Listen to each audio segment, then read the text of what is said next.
केला म्हणून मी कोणावर आरोप करणार नाही. पण सीआयडीनं पूर्णपणे याचा तपास केलेला आहे. त्याचा क्लोजर रिपोर्ट पूर्णपणे सादर केलेला आहे. आणि आता कोण लोक यांना बळजबरी कशा पद्धतीने करायला लावतं, मला असं यथावकाश शिवसेना हे सगळ्या गोष्टी समोर आणतील. कारण मी ते जवळपास 240 पानाचं त्यांचं वाचलं. अतिशय पूर्वग्रह दूषितपणे त्याच्यातल्या काही गोष्टी लिहिलेल्या आहेत. आणि मला असं वाटतं हे सुस्पष्टपणे न्यायालयाच्या निदर्शनास आलं असेल किंवा येईल. आणि त्याच्यामुळे हे राजकारण म्हणून बदनामी म्हणून ह्या गोष्टी केल्या जात आहेत. सत्य तर मला असं वाटतं ऑलरेडी आलेली समोर, आणि जी काही राहिलेली ती अशा या सगळ्या रिपोर्टच्या माध्यमातून निश्चित समोर येते. काल भिडेंचं एक मोठं वक्तव्य आलं की शिवाजी महाराज सर्व धर्मियांचे नव्हते, तर फक्त ते हिंदूंचे होते. शिवाजी महाराजांना एक छोटं करण्याचं काम ही मंडळी करते. हेच भिडे म्हटले होते की 15 ऑगस्ट काय भारताचा स्वातंत्र्य दिन आहे. मग काय स्वातंत्र्यासाठी लढलेले लोक काय वेडे होते का? आणि शिवाजी महाराज हिंदूंचे होते. हिंदवी स्वराज्य त्यांनी म्हटलेलं आहे, हिंदू स्वराज्य नाही, हिंदवी स्वराज्य म्हटलेलं आहे त्यांनी. हिंदवी स्वराज्य स्थापनेचा त्यांचा उद्देश होता, ते त्यांनी सफल केलंय. जर त्यांना म्हणायचं असं ते हिंदू स्वराज्य म्हणू शकले असते, पण त्यांनी हिंदवी म्हटलेलं. हिंदवीची व्याख्या ही व्यापक आहे. हिंदवी म्हणजे या देशात सगळे जे राहणारे, भले ते हिंदू धर्माच्या अखत्यारीतले असतील ते लोक, परंतु शिवाजी महाराज हे सर्वांचे होते. 100% जे काही ते म्हणतात हिंदूंचेच होते. मग हिंदूंचेच होते तर मग त्यांच्या विरोधात मुस्लिम हिंदू वकील का होते औरंगजेबाकडे? हिंदू वकील का होते त्यांच्या विरोधात? त्यांच्या बाजूने त्यांच्या तोफखान्याचे प्रमुख त्यांच्या सैन्यात मुस्लिम का होते? याचंही उत्तर आपल्याला शोधावं लागेल. कुराणाची प्रत कुठं सापडली तर ती मस्जिदमध्ये नेऊन ठेवा असं सैनिकांना आदेश का त्याने दिला होता? हाही मला वाटतं याही भूमिकेचा विचार करावा. आणि म्हणून मला असं वाटतं छत्रपती शिवाजी महाराजांना एक छोटं करण्याची एक स्पर्धा या सगळ्या एका विचाराच्या लोकांमध्ये लागलेली दिसते. वाघेकुट्याचा वाद पेटलेला आहे. काही म्हणतात तो काढावा, काही म्हणतात तो काढू नाही. तर या संदर्भात समिती नेमण्याची उद्धव ठाकरे साहेबांनी कोर्टाने मागणी केली. तर संभाजी ब्रिगेड पूर्ण आता ते स्मारक हटवण्यासाठी आलं. हे पण या सगळ्या गोष्टी जुन्या आहेत.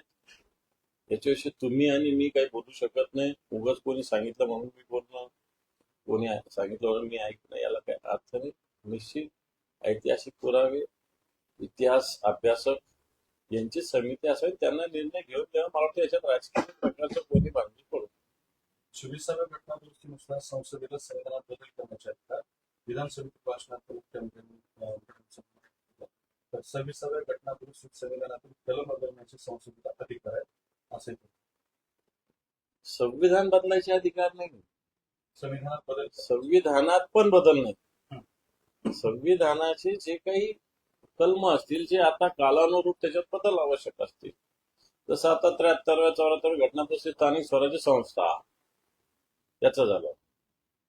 पक्षांतराचं मला वाटतं 52वी घटना दुरुस्ती ही झाली. कारण आयाराम गयाराम ज्यावेळेस 3 वेळेस एक कोण गयाराम का आयाराम हरियाणाचा त्यांनी पक्ष बदलला, त्यावेळेस अशा घटना दुरुस्तीची आवश्यकता वाटली आणि मला वाटतं घटना दुरुस्ती झाली. ठीक आहे, त्याची कशी वाट लावली आणि हा वेगळा मुद्दा आहे.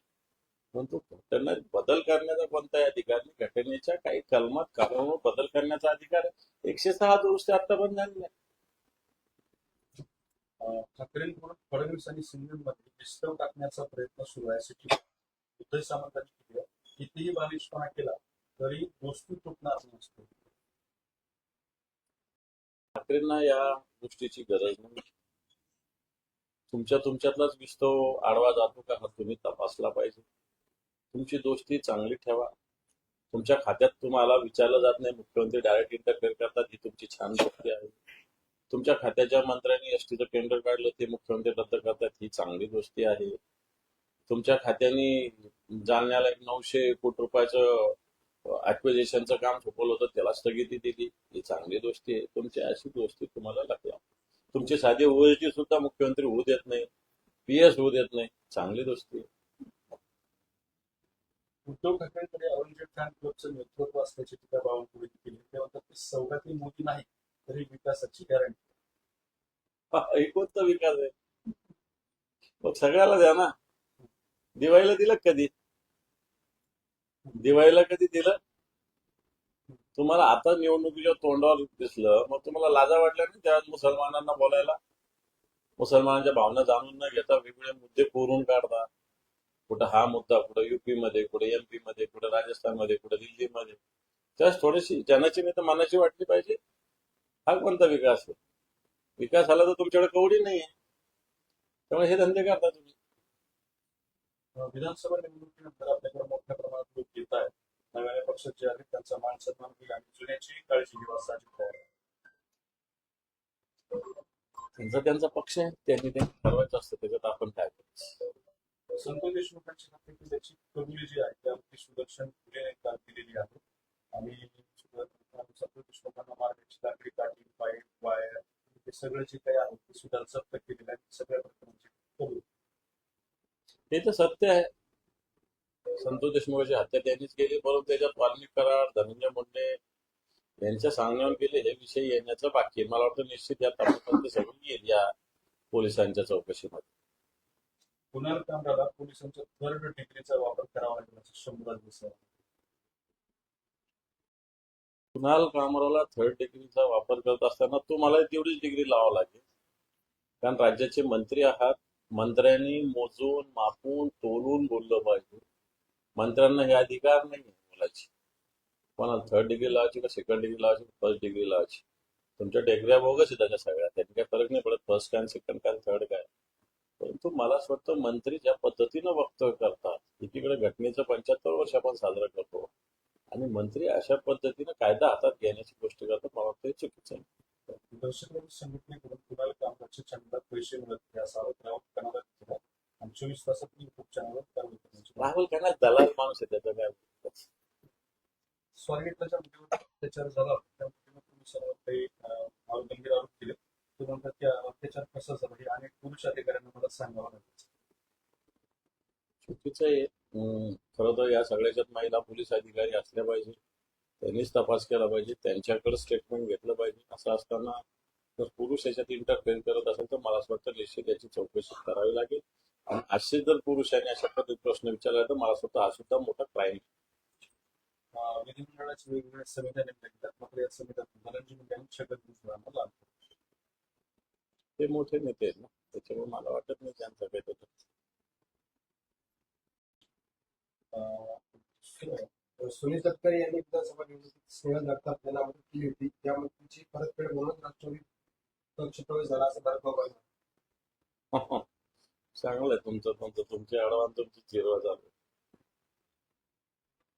हक्कभंग समितीकडून आज सुषमा अंधार यांनी कुणाल कामरांना खुलासा करण्याबाबत नोटीस देण्याची शक्यता. काही होत नसतं त्यांनी. त्यांचा काय संबंध इकडं, कोणाचा हक्कभंग केला त्यांनी कोणाचं नावच घेतलं नाही तर तो सांगेल एक मिनिटात मी कोणाचं नावच नाही घेतलं. ठाण्यामध्ये अनेक लोक दाढीवाले, अनेक लोक चष्मेवाले, त्याला काय असं तो सांगेल. त्यांनी काय करणार हक्कभंग समिती. बरं, एका परावाने खचणार नाही असं शरद पवारांनी राष्ट्रीय कार्यकारिणीच्या पर एक ज्येष्ठ नेते अनेक धक्के, जय पराजय त्यांनी पाहिलेले. आणि मला वाटतं हा एक अविभाज्य भाग आहे राजकारणाचा म्हणा, जीवनाचा म्हणा, जय आणि पराजय होतात. संतोष देशमुख